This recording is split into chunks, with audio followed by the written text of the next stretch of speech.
السلام علیکم ورحمۃ اللہ وبرکاتہ۔ الحمدللہ رب العالمین والصلاۃ والسلام علی رسول اللہ، اما بعد۔ میں ہوں آصف اقبال، سول انجینئر۔ آپ اس وقت سن رہے ہیں ہمارے چینل شم رسالت کی جانب سے مختصر سیرت النبی صلی اللہ علیہ وسلم کی ایپیسوڈ نمبر 56، قسط نمبر 56۔ حضرت صلی اللہ علیہ وسلم نے تبوک میں 10 سے کچھ زیادہ دن قیام کیا، بعض کہتے ہیں کہ 20 دن رہے اور نماز 2 رکعت پڑھتے رہے، لڑائی تک نوبت نہیں پہنچی۔ مسند احمد میں ہے کہ ہرقل نے رسول اللہ صلی اللہ علیہ وسلم کی طرف خط لکھا کہ میں نے اسلام قبول کر لیا ہے۔ آپ صلی اللہ علیہ وسلم نے فرمایا جھوٹ بولتا ہے، وہ ابھی تک نصرانیت پر قائم ہے۔ ابو عبیدہ نے صحیح سند کے ساتھ اسی طرح روایت کی ہے، اس کے الفاظ یہ ہیں۔ آپ صلی اللہ علیہ وسلم نے فرمایا اللہ کے دشمن نے جھوٹ بولا ہے، وہ مسلمان نہیں ہوا۔ مواہب الدنیا میں ہے کہ رسول اللہ صلی اللہ علیہ وسلم نے قیام تبوک کے دوران ہرقل کو خط لکھا، اس کو اسلام کی دعوت دی، لیکن وہ یہ دعوت قبول کرتے کرتے رک گیا اور عیسائیت پر قائم رہا۔ متقا میں مذکور ہے کہ آپ صلی اللہ علیہ وسلم نے آگے بڑھ کر رومیوں پر حملہ کرنے کے سلسلہ میں صحابہ رضی اللہ تعالیٰ اجمعین سے مشورہ کیا۔ عمر رضی اللہ تعالیٰ نے کہا یا رسول اللہ صلی اللہ علیہ وسلم، اگر آپ صلی اللہ علیہ وسلم کو اللہ تعالیٰ کی طرف سے آگے چلنے کا حکم ہے تو چلیے۔ آپ صلی اللہ علیہ وسلم نے فرمایا اگر مجھے اللہ تعالیٰ کی طرف سے حکم ہوتا پھر تم سے مشورہ کی ضرورت نہیں تھی۔ عمر رضی اللہ تعالیٰ نے کہا یا رسول اللہ صلی اللہ علیہ وسلم، رومیوں کے پاس بے شمار فوجیں ہیں، آج مسلمانوں میں ان کا مقابلہ کرنے کی طاقت نہیں۔ آپ صلی اللہ علیہ وسلم ان کے نزدیک پہنچ چکے ہیں اور آپ صلی اللہ علیہ وسلم کے نزدیک آنے سے وہ خوف زدہ ہو گئے ہیں۔ بہتر ہے اس سال آپ صلی اللہ علیہ وسلم واپس تشریف لے چلیں، بعد میں آپ صلی اللہ علیہ وسلم جس طرح چاہیں یا جس طرح اللہ تعالیٰ آپ صلی اللہ علیہ وسلم کو نیا حکم دے عمل کر لیں۔ اس مشورے کے بعد آپ صلی اللہ علیہ وسلم نے مدینہ کی طرف مراجعت فرمائی اور لڑائی تک نوبت نہیں پہنچی۔ راستہ میں ایک جگہ ایک چشمہ سے قطرہ قطرہ پانی ٹپکتا تھا، اسے جمع شدہ پانی بمشکل 1، 2 یا 3 آدمیوں کے لیے کفایت کر سکتا تھا۔ یہ چشمہ وادی مشقق میں واقع تھا۔ حضرت صلی اللہ علیہ وسلم نے فرمایا جو شخص ہم سے پہلے وہاں پہنچے وہ ہمارے آنے تک پانی نہ استعمال کرے، پانی نہ پیے۔ لیکن آپ صلی اللہ علیہ وسلم سے پہلے منافقوں کی ایک جماعت وہاں پہنچی اور انہوں نے سارا پانی پی لیا۔ جب آپ صلی اللہ علیہ وسلم تشریف لائے تو وہاں پانی کا ایک قطرہ بھی نہیں تھا۔ آپ صلی اللہ علیہ وسلم نے پوچھا ہم سے پہلے یہاں کون آیا ہے؟ کسی نے کہا یا رسول اللہ فلاں فلاں شخص آپ سے پہلے آئے ہیں۔ آپ صلی اللہ علیہ وسلم نے فرمایا میں نے تم کو منع نہیں کیا تھا کہ میرے آنے تک پانی نہ پینا؟ پھر آپ صلی اللہ علیہ وسلم نے ان پر لعنت بھیجی اور ان کے حق میں بد دعا فرمائی۔ آپ صلی اللہ علیہ وسلم اونٹ سے نیچے اترے اور چشمہ کے نیچے ہاتھ رکھا، جس طرح اللہ تعالیٰ نے چاہا قطرہ قطرہ گر کر آپ صلی اللہ علیہ وسلم کے ہاتھ میں کچھ پانی جمع ہوا، جس سے آپ صلی اللہ علیہ وسلم نے منہ پر چھینٹے مارے، چشمے پر ہاتھ پھیرا اور اللہ تعالیٰ سے دعا کی۔ نتیجہ یہ ہوا کہ چشمہ پھوٹ پھوٹ کر بہنے لگا۔ سننے والوں کا بیان ہے پانی اس زور سے نکلتا تھا کہ اس سے بجلی کی کڑک جیسی آواز سنائی دیتی تھی۔ سب لوگوں نے پیٹ بھر کر پانی پیا، سواریوں کو پلایا اور راستہ میں کام آنے کے لیے مشکیزیں بھر لیے۔ حضرت صلی اللہ علیہ وسلم نے فرمایا اگر تم زندہ رہے یا کوئی تم میں سے زندہ رہا تو تم سنو گے کہ یہ راستہ اور اس کے گرد و پیش کا علاقہ سرسبز اور شاداب ہو چکا ہے۔ راستہ میں منافقوں نے آپ صلی اللہ علیہ وسلم کو بے خبری میں قتل کرنے کا منصوبہ بنایا، لیکن اللہ تعالیٰ نے آپ صلی اللہ علیہ وسلم کو ان کے شر سے محفوظ رکھا۔ رواہ بہقی دلائل نبوت میں حذیفہ رضی اللہ تعالیٰ سے روایت کرتے ہیں کہ کبھی میں آگے سے آپ کی اٹھنے کی مہار پکڑتا اور عمار رضی اللہ تعالیٰ پیچھے سے ہانکتے، اور کبھی عمار رضی اللہ تعالیٰ مہار پکڑ کر آگے چلتے اور میں پیچھے سے ہانکتا۔ جب ہم ایک گھاٹی پر پہنچے تو میں نے دیکھا کہ 12 آدمی آپ صلی اللہ علیہ وسلم کا رستہ روک کے کھڑے ہیں۔ میں نے آپ صلی اللہ علیہ وسلم کی صورتحال سے صورتحال سے متعلق کیا۔ آپ صلی اللہ علیہ وسلم نے بڑے زور سے ان کو للکارا، وہ پیٹ پھیر کر بھاگ گئے۔ رسول اللہ صلی اللہ علیہ وسلم نے پوچھا تم ان لوگوں کو پہچانتے ہو؟ ہم نے عرض کی یا رسول اللہ صلی اللہ علیہ وسلم، انہوں نے اپنے سر اور منہ کپڑوں سے ڈھانپے ہوئے تھے۔ ہاں ہم نے سواریوں کو پہچان لیا ہے۔ آپ صلی اللہ علیہ وسلم نے فرمایا یہ قیامت کے دن تک منافق ہیں، جانتے ہو یہ کیا کرنا چاہتے تھے؟ ہم نے کہا نہیں۔ آپ صلی اللہ علیہ وسلم نے فرمایا ان کا ارادہ تھا کہ گھاٹی میں بھیڑ کر کے اللہ تعالیٰ کے رسول کو گہرے کھڈے میں گرا کر قتل کر دیں۔ ہم نے عرض کی یا رسول اللہ صلی اللہ علیہ وسلم، آپ صلی اللہ علیہ وسلم ان کے قبیلوں کو لکھیں کہ ہر قبیلہ اپنے اپنے آدمی کا سر قلم کر کے آپ صلی اللہ علیہ وسلم کے پاس بھیج دے۔ آپ صلی اللہ علیہ وسلم نے فرمایا نہیں، عرب کہیں گے کہ محمد صلی اللہ علیہ وسلم نے ایک قوم کے ساتھ دشمن کا مقابلہ کیا، جب کامیاب ہو گیا تو انہیں قتل کرنا شروع کر دیا۔ الہی ان کو دبیلا کے مرض میں مبتلا کر۔ ہم نے پوچھا یا رسول اللہ صلی اللہ علیہ وسلم دبیلا کیا ہے؟ آپ صلی اللہ علیہ وسلم نے فرمایا آگ کی طرح سوزش پیدا کرنے والا ایک شعلہ ہے جو ان کی شارگ میں نکلے گا، جس سے یہ ہلاک ہو جائیں گے۔ امام احمد رحمۃ اللہ نے ابو الطفیل سے یہ واقعہ اس طرح بیان کیا ہے کہ جب آپ صلی اللہ علیہ وسلم غزوہ تبوک سے واپس آئے تو آپ صلی اللہ علیہ وسلم نے ایک منادی والے کو حکم دیا کہ وہ منادی کرے۔ حذیفہ رضی اللہ تعالیٰ عنہ رسول اللہ صلی اللہ علیہ وسلم کی اونٹنی کو آگے سے پکڑ کر چلیں گے اور عمار پیچھے سے ہانکیں گے۔ ایک مقام پر چند آدمی کپڑے سے سر لپیٹے ہوئے اونٹوں پر سوار آئے۔ اور پیچھے سے عمار رضی اللہ عنہ پر ہلہ بول دیا۔ عمار رضی اللہ عنہ نے مڑ کر ان کے اونٹوں کے منہ پر ڈنڈے برسائے۔ آپ سب نے دیکھا تو بس بس کہا۔ جب آپ گھاٹی سے نیچے آ کر اونٹی سے اترے تو عمار رضی اللہ عنہ بھی واپس آ گئے۔ آپ سب نے پوچھا عمار تم نے ان کو پہچانا ہے؟ انہوں نے کہا میں نے اونٹوں کو تو پہچان لیا ہے، انہوں نے اپنے سر اور منہ کپڑوں میں چھپائے ہوئے تھے۔ آپ صلی اللہ علیہ وسلم نے فرمایا جانتے ہو ان کا ارادہ کیا تھا؟ انہوں نے کہا اللہ تعالیٰ اور اس کے رسول صلی اللہ علیہ وسلم خوب جانتے ہیں۔ آپ صلی اللہ علیہ وسلم نے فرمایا ان کا ارادہ تھا کہ اللہ کے رسول کی اونٹنی کو ڈرا کر آپ کو گہرے کھڈ میں گرا دیں۔ بعد میں رسول اللہ صلی اللہ علیہ وسلم کے ایک صحابی نے عمار رضی اللہ عنہ سے رازداری کے طور پر پوچھا میں تمہیں اللہ تعالیٰ کی قسم دے کر پوچھتا ہوں کیا تم جانتے ہو گھاٹی پر حملہ کرنے والے کتنے آدمی تھے؟ انہوں نے کہا 14 آدمی تھے۔ پھر کہا اگر تم بھی ان کے ساتھ تھے تو پھر 15 تھے۔ عمار کہتے ہیں ان میں سے 3 نے حضرت صلی اللہ علیہ وسلم کی خدمت میں حاضر ہو کر معافی مانگی اور کہا خدا کی قسم ہم نے رسول اللہ صلی اللہ علیہ وسلم کے منادی کی آواز نہیں سنی اور نہ ہمیں یہ علم تھا کہ ان لوگوں کا کیا ارادہ ہے۔ عمار رضی اللہ عنہ نے کہا میں شہادت دیتا ہوں ان 12 آدمی دنیا اور آخرت دونوں جہانوں میں اللہ تعالیٰ اور اس کے رسول کے دشمن تھے۔ حضرت صلی اللہ علیہ وسلم نے حذیفہ اور عمار رضی اللہ تعالیٰ اجمعین کے نام بتا دیے۔ آپ صلی اللہ علیہ وسلم نے حذیفہ رضی اللہ تعالیٰ عنہ اور عمار رضی اللہ تعالیٰ عنہ کو ان کے نام بتا دیے تھے اور یہ بھی بتا دیا تھا کہ وہ کس ارادہ سے آئے تھے اور ان کو حکم دیا تھا کہ ان کے نام کسی کو نہ بتائیں۔ حذیفہ کو رازدان کہا جاتا تھا جس کو ان کے علاوہ کوئی دوسرا نہیں جانتا تھا۔ ضحاک کہتے ہیں کہ سورہ توبہ کی آیت نمبر 74 وَهَمُّوا بِمَا لَمْ يَنَالُوا اور انہوں نے ایسے امر کا ارادہ کیا جس کو وہ حاصل نہیں کر سکے۔ گھاٹی پر حملہ کرنے والوں کے بارے میں اتری ہے۔ ابن اسحاق لکھتے ہیں عبداللہ بن مسعود رضی اللہ تعالیٰ بیان کرتے ہیں ایک جنگ میں آدھی رات کے وقت بیدار ہوا، میں نے دیکھا کہ لشکر کے ایک کونا میں مشعل جل رہی ہے، میں اس کا سبب معلوم کرنے کے لیے اس طرف چل پڑا۔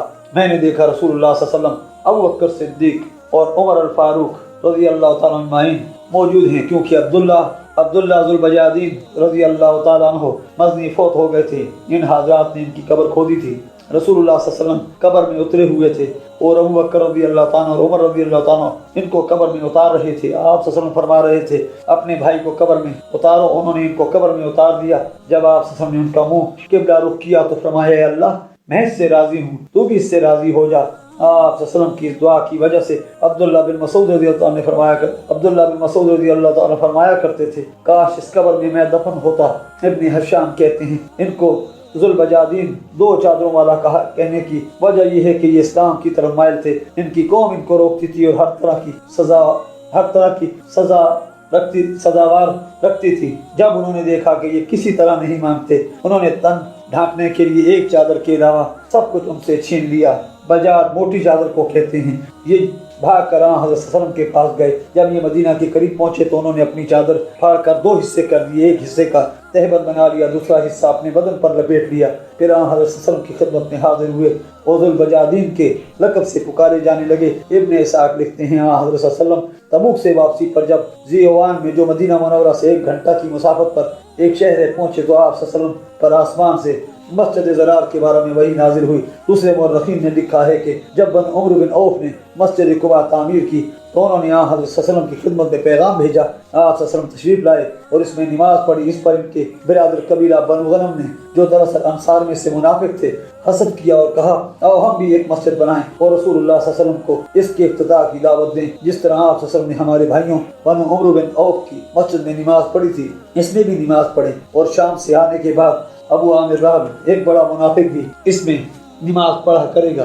عثمان بن سعید الرامی ابن عباس رضی اللہ تعالیٰ سے روایت کرتے ہیں کہ اللہ تعالیٰ نے اپنے فرمان والذین اتخذوا مسجدا ضرارا میں انصار کے منافقوں کا ذکر کیا ہے جنہوں نے ایک مسجد بنائی تھی۔ اس کا حکم ابو عامر راہب نے دیا اور انہوں نے کہا تھا کہ تم اپنی ایک الگ مسجد بناؤ اور اس میں جتنے ہتھیار جمع کر سکتے ہو کرو، میں روم کے بادشاہ قیصر کے ساتھ جاتا ہوں اور وہاں سے رومی فوج لا کر محمد صلی اللہ علیہ وسلم اور ان کے ساتھیوں کو مدینہ سے نکال دوں گا۔ جب وہ مسجد کی تعمیر سے فارغ ہوئے تو رسول اللہ صلی اللہ علیہ وسلم کی خدمت میں آ کر گزارش کی کہ ہماری مسجد بالکل تیار ہے، چاہتے ہیں کہ آپ صلی اللہ علیہ وسلم اس میں نماز پڑھیں اور برکت کی دعا کریں۔ اللہ تعالیٰ نے حکم اتارا لا تقم فیہ ابدا لمسجد اسس علی التقوی من اول یوم احق ان تقوم فیہ۔ آپ صلی اللہ علیہ وسلم اس مسجد میں کبھی نہ جائیں جس مسجد قباء کی بنیاد پہلے دن سے تقوی پر رکھی گئی ہے، وہ زیادہ حقدار ہے کہ آپ صلی اللہ علیہ وسلم اس میں جائیں اور نماز پڑھیں۔ وَإِنَّهَا رَبِّهِ فِي نَارِ جَهَنَّمَ اللہ کے اس کول تک پس دے کر گرے اس کو جہنم کی آگ میں۔ سورہ توبہ آیت نمبر 108 تا 109۔ پھر فرمایا لا یزالو بنیانہم الذی بنواربۃ فی قلوبہم الا ان تقطع قلوبہم، یعنی وہ عمارت جو انہوں نے بنائی ہے ہمیشہ ان کے دلوں میں شک کا سبب بنی رہے گی مگر یہ کہ مر کر ان کے دل ٹکڑے ٹکڑے ہو جائیں۔ سورہ توبہ آیت نمبر 110۔ ابن اسحاق نے لکھا ہے کہ مسجد ضرار بنانے والے اس وقت حضرت صلی اللہ علیہ وسلم کی خدمت میں حاضر ہوئے جب آپ صلی اللہ علیہ وسلم جنگ تبوک کی تیاریوں میں مصروف تھے۔ کہنے لگے یا رسول اللہ صلی اللہ علیہ وسلم، ہم نے بیماروں محتاجوں بارش کی رات اور سردی کی رات کے لیے مسجد بنائی ہے، ہماری خواہش ہے کہ آپ صلی اللہ علیہ وسلم ہمارے ہاں تشریف لائیں اور اس میں نماز پڑھیں۔ آپ صلی اللہ علیہ وسلم نے فرمایا اس وقت تو میں سفر پر جا رہا ہوں، مصروف بھی بہت ہوں، انشاءاللہ تبوک سے واپس آنے کے بعد ہم تمہارے ہاں آئیں گے اور تمہاری خواہش کے مطابق اس میں نماز پڑھیں گے۔ پھر جب آپ تبوک سے واپس تشریف لائے اور ذی اوان میں پڑاؤ کیا تو مسجد ضرار بنانے والے منافق دوبارہ آپ صلی اللہ علیہ وسلم کی خدمت میں حاضر ہوئے اور اپنی مسجد میں آنے کی درخواست کی۔ آپ صلی اللہ علیہ وسلم نے اپنی قمیض منگوائی تاکہ اسے پہن کر کے ساتھ جائیں، مگر قرآن نازل ہوا۔ اس مسجد کی اصل حقیقت سے آپ کو آگاہ کیا اور بتایا کہ دراصل ان کا مدعا کیا ہے۔ آپ صلی اللہ علیہ وسلم نے مالک بن دکشم، مان بن عدی اور عامر بن سکن کو بلایا اور ان کو حکم دیا کہ فوراً جا کر ان ظالموں کی مسجد کو گرا دیں اور اس کو آگ لگا دیں۔ چنانچہ وہ تعمیل ارشاد کے لیے پھر پھور گئے۔ جب قبیلہ بنو سالم میں جو مالک بن دکشم کا قبیلہ ہے پہنچے تو مالک رضی اللہ تعالیٰ نے اپنے ساتھیوں سے کہا ذرا ٹھہرو، میں اپنے گھر سے آگ لاتا ہوں۔ پھر کھجور کی چھڑیاں لیں، ان میں آگ سلگائی، سب بھاگتے ہوئے آئے، مسجد میں داخل ہوئے، اس کو آگ لگائی اور اگر پیوندے خاک کر دیا۔ یہ دیکھ کر سب منافق منتشر ہو گئے اور کسی نے مزاحمت نہیں کی۔ جب رسول اللہ صلی اللہ علیہ وسلم مدینہ منورہ کے قریب پہنچے تو لوگ آپ کے استقبال کے لیے نکلے، عورتیں، بچے اور لونڈیاں بھی باہر آئیں جو خوشی میں یہ شعر پڑھ رہی تھیں ہم پر سنیت الوداع سے 14ویں رات کا چاند طلوع ہوا ہے، جب تک کوئی دعا کرنے والا اللہ تعالیٰ سے دعا کرے ہم پر شکر بجا لانا واجب ہے۔ صاحب الہدا لکھتے ہیں بعض لوگوں کو وہم ہوا ہے، وہ کہتے ہیں کہ یہ شعر آپ صلی اللہ علیہ وسلم کے مکہ سے ہجرت کر کے مدینہ پہنچنے پر پڑے ہوئے تھے، مگر یہ کھلا ہوا وہم ہے کیونکہ سنیت الوداع شام کے راستہ پر ہے۔ جب آپ صلی اللہ علیہ وسلم نے مدینہ کی در و دیوار کو دیکھا تو فرمایا ھذا طابۃ وھذا الجبل یبنا ونحبہ، یہ تابہ ہے اور پہاڑ احد ہم سے محبت کرتا ہے اور ہم اس سے محبت کرتے ہیں۔ مدینہ منورہ کا ایک نام تابہ بھی ہے۔ جیس فرمایا مدینہ میں وہ لوگ ہیں جو تمہارے ہر سفر میں ہر میدان طے کرتے وقت تمہارے ساتھ ہوتے ہیں، وہ کسی عذر کی وجہ سے تمہارے ساتھ نہیں آ سکے۔ صحابہ رضی اللہ تعالیٰ عنہم نے عرض کی یا رسول اللہ صلی اللہ علیہ وسلم، وہ مدینہ میں رہتے ہوئے ہمارے ساتھ ہیں۔ آپ صلی اللہ علیہ وسلم نے فرمایا وہ مدینہ میں رہتے ہوئے تمہارے ساتھ ہیں۔ جب آپ صلی اللہ علیہ وسلم مدینہ میں داخل ہوئے تو پہلے مسجد میں آئے اور 2 رکعت نماز پڑھی، جیسا کہ صحیحین میں کعب بن مالک رضی اللہ تعالیٰ کی حدیث میں مروی ہے۔ پھر لوگوں سے ملاقات کے لیے بیٹھ گئے۔ جو لوگ جنگ تبوک میں شامل نہیں ہوئے تھے وہ آئے اور قسمیں کھا کر اپنے عذر بیان کیے۔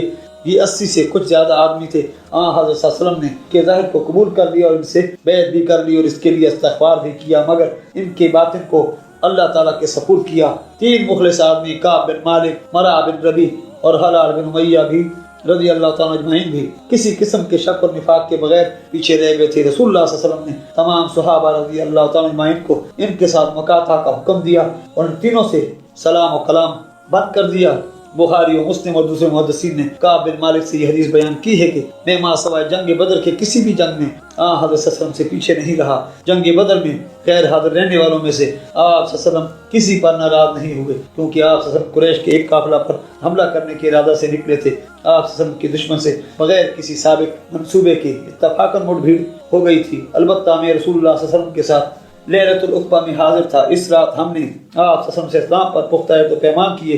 گو غزوہ بدر لوگوں میں زیادہ مشہور ہے، مگر میں اس بات کو پسند نہیں کرتا تھا کہ لیلۃ العقبہ کے بجائے مجھے اس جنگ میں حاضری نصیب ہوتی۔ میرے جنگ تبوک سے پیچھے رہنے کا قصہ یہ ہے کہ جتنی مالی حالت میری اس جنگ میں بہتر تھی اتنی کسی جنگ میں بہتر نہیں تھی۔ اس جنگ میں میرے پاس 2 اپنیاں تھیں جو پہلے کبھی کسی جنگ میں مجھے میسر نہیں آئی تھی۔ اس جنگ کے علاوہ آپ صلی اللہ علیہ وسلم عموماً دوسری جنگوں میں طوریہ سے کام لیتے تھے اور جدھر جانا ہوتا اس سے مخالف سمت کا نام لیتے تھے۔ یہ جنگ چونکہ سخت گرمی میں ہوئی تھی، سفر بھی دور کا درپیش تھا اور بے شمار اور طاقتور دشمن سے مقابلہ تھا، اس لیے آپ صلی اللہ علیہ وسلم نے صاف صاف بتا دیا کہ شام کی سرحد پر رومی حکومت کے خلاف لڑنا ہے تاکہ لوگ اس کی تیاری میں کوئی دقیقہ نہ اٹھا رکھیں اور دشمن کا مقابلہ کرنے کے لیے پوری طرح تیار ہوں۔ اس موقع پر مسلمان بھی آپ صلی اللہ علیہ وسلم کے ساتھ